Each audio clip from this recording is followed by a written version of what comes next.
Oke, Assalamualaikum warahmatullahi taala wabarakatuh. Pagi yang cerah di pagi hari ini kita akan mengevaluasi terkait dengan SOP Bekam, khususnya bagi para terapis di DHBH yang sudah sekian lama bergabung tapi masuk belum juga menerapkan SOP, standar operasional prosedur, yang sudah ditetapkan oleh perusahaan, oleh DHBH.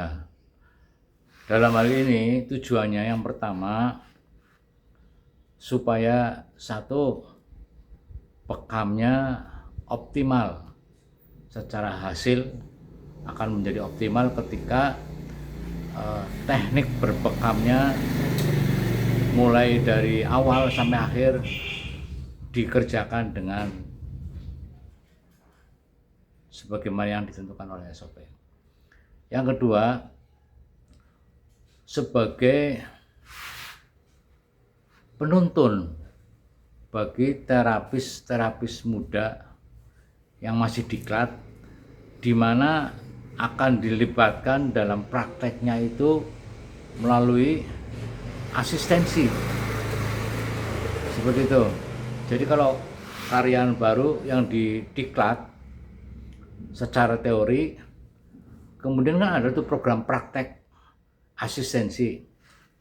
Jangan sampai yang senior yang sudah nangani pasien tidak bisa memberikan contoh kepada calon terapis yang mau diturunkan. Ya, jadi ketika teorinya seperti ini, begitu melihat di lapangan, loh kok begitu? Itu akan menimbulkan persoalan baru. Oleh karena itu, yang senior harus tetap menjaga SOP. Kalau tidak, berbahayanya menjadi bingung pengikut berikutnya. Terapis berikutnya yang melihat seniornya tidak sesuai dengan SOP, akibatnya fatal. Dan ini terjadi di Keranggan. Orang yang sudah lebih dari 6 bulan diterjunkan ternyata tidak sepenuhnya menjalankan SOP. Terbukti dari prakteknya yang asal-asalan. Nah, itu kenapa? Karena tidak melalui proses diklat yang ketat, tidak melalui proses tes teori, tidak melalui proses tes praktek.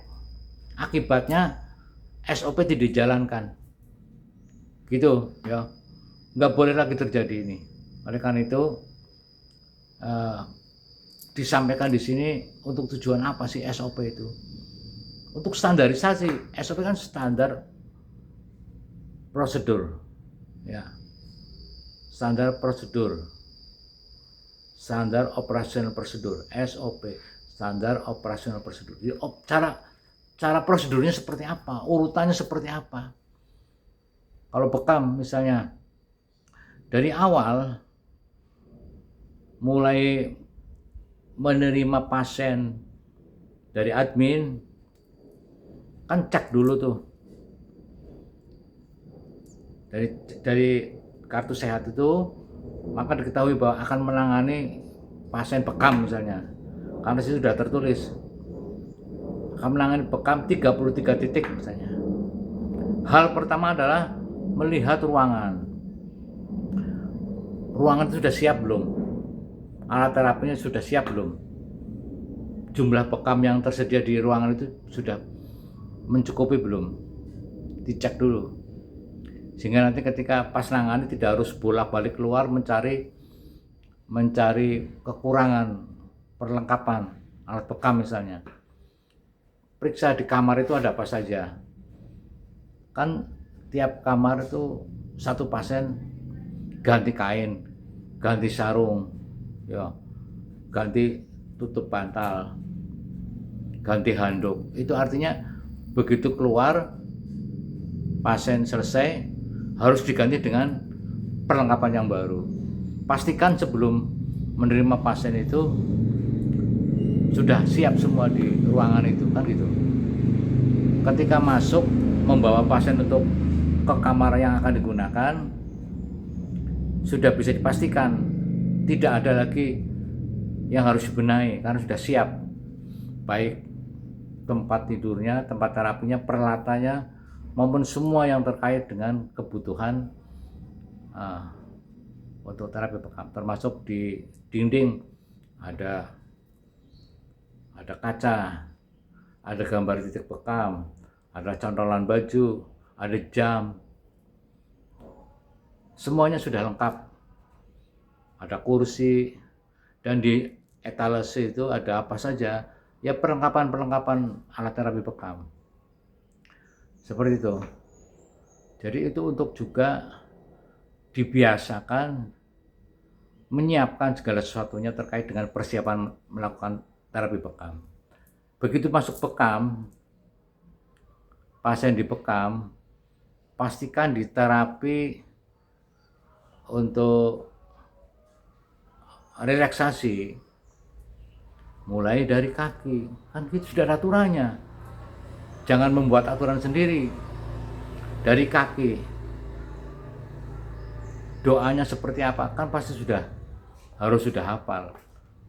Oleh karena itu nanti dicek ya semua Ustadz ini secara periodik, tiap 3 bulan sekali bila perlu dikontrol, karena seringkali terapis itu tidak menjalankan SOP ya. Jadi nanti untuk Ustadz biar membuat program diklat tes dulu nih, tes teorinya dicek lagi benar apa enggak, karena terbukti kemarin ada yang salah melakukannya, benar-benar sangat membahayakan untuk usaha kita, di mana SOP yang diterapkan adalah untuk tujuan tadi, menghasilkan terapi yang optimal ya. Kemudian yang kedua, bisa untuk menjadi pegangan patokan bagi terapis-terapis baru berikutnya yang akan belajar, kan seperti itu. Maka urutan titik bekam juga harus benar, penempatannya harus benar, jumlah tarikannya harus benar, waktunya harus benar, dan jangan ditinggal. Sekali-kali jangan ditinggal, pasien ditinggal, jangan pernah meninggalkan pasien kalau untuk bekam, karena seringkali bekam lepas, jatuh, terapisnya nggak ada, itu udah menurun kualitasnya tuh. Kan kita harus profesional, jangan sampai apalagi kalau pasien sudah dibekam, sudah ditarik kopnya jatuh, terapisnya nggak ada, sungguh luar biasa ini. Jangan sampai, makanya nggak boleh ada terapis yang keluar dari kamar terapi saat ada pasien nggak boleh ditinggal. Jadi fokus pada pekerjaan, seperti itu. Berikutnya urutan bekam itu kan kalau 33 titik kan sudah jelas, harus benar. 1, 2, 3, 4, 5, 6, 7, 8, 9, 10 di tulang ekor, 11, 12, 13, 14, 15, 16, 17 di tengkuk, 18 di leher, kemudian turun ke 21, 20, 21 ya di paha, di betis, 22, 23 ya. Terus kalau 33 di lengan ya, di apa ini, di pas lengan bagian bawah ya. Ini lengan atas ada 2, lengan bagian atas, lengan 2, lengan bawah 1. Jadi 3 ini 24, 25, 26, 27, 28, 29 ya, 30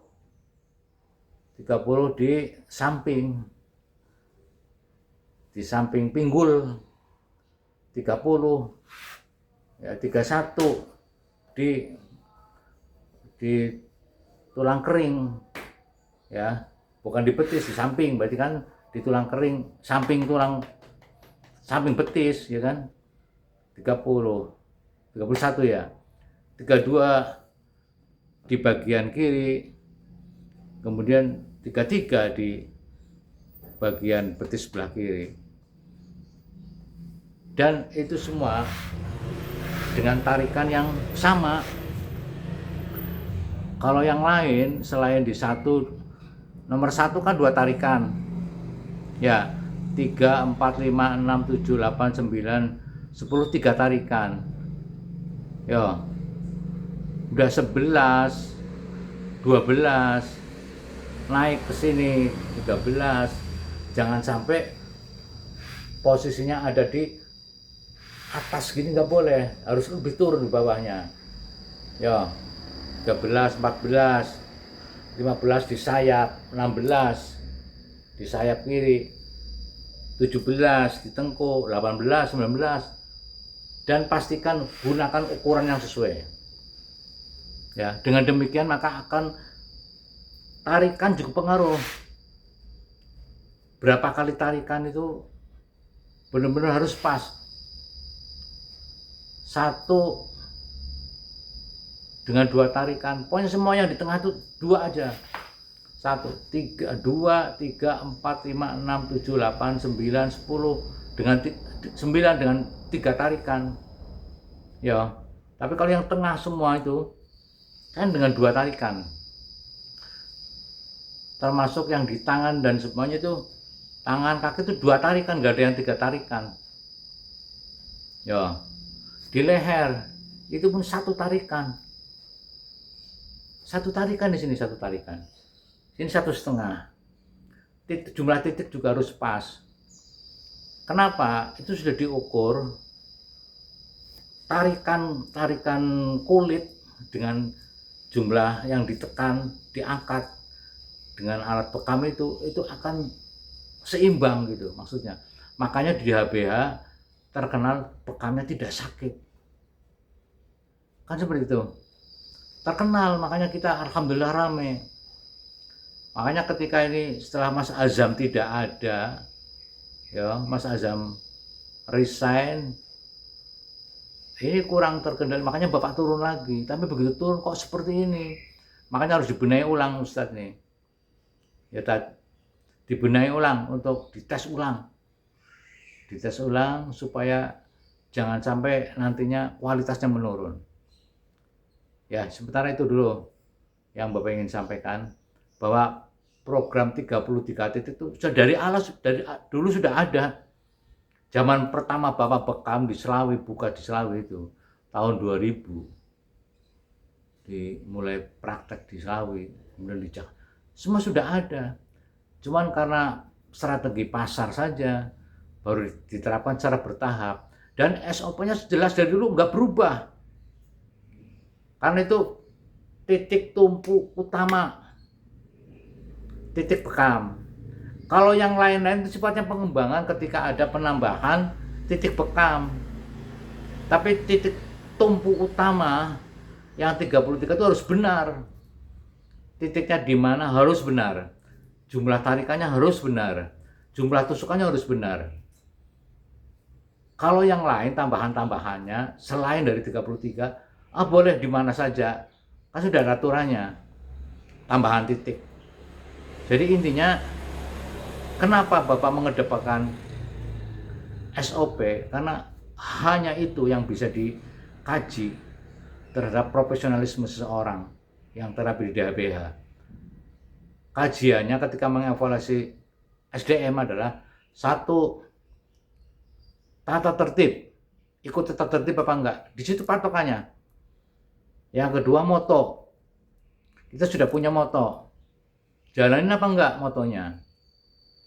Yang ketiga adalah SOP manajerial.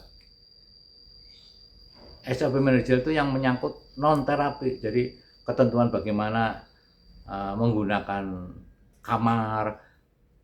Itu salah satu dari bentuk SOP manajerial. Kemudian SOP terapi. SOP terapi yang ini tadi, aturan-aturan yang terkait dengan bagaimana sih terapi bisa dijalankan dengan sesuai dengan SOP. Jangan menyimpang dari itulah. Oleh karena itu, dengan berpedoman 1, tata tertib, moto, yang ketiga SOP manajerial dan SOP terapi, ya. Kemudian yang kelima adalah 5M. Ya. 5M itu juga penting. Satu, membersihkan semua yang kotor. Yang kedua, memperbaiki semua yang rusak. Yang ketiga, melengkapi semua yang diperlukan. Yang empat, merapikan semua yang berantakan. Yang lima, membuka dan menutup kegiatan usaha DHBH dengan berdoa. Oke ya. Jadi tetap akan menjadi catatan apa sih konsekuensinya ketika orang tidak menjalankan evaluasi itu, evaluasi yang 5 ini. Kan masing-masing punya konsekuensinya. Ya, jadi dalam hal ini Bapak ingin bisa menerapkan, bisa menjalankan SOP, baik SOP manajerial maupun SOP terapi. Oke, demikian ya, mungkin ini kajian evaluasi khususnya di bulan Oktober ini sebagai bahan untuk mengkaji semua hal yang terkait dengan persoalan yang ada khususnya internal bagi terapis untuk meningkatkan profesionalisme, untuk meningkatkan kemampuan di bidang terapi, karena ini menyangkut kompetensi. Ketika orang punya pengetahuan, punya pengetahuan dan menjalankannya, itu akan menjadi kompetensi yang bersangkutan di bidang terapi. Semoga ini menjadi pemahaman bahwa betapa pentingnya SOP demi berjalannya usaha dengan standar yang tinggi. Oleh karena itu, semuanya harus berikhtiar sedapat mungkin menjalankan SOP yang diterapkan. Oke, demikian, matur nuwun.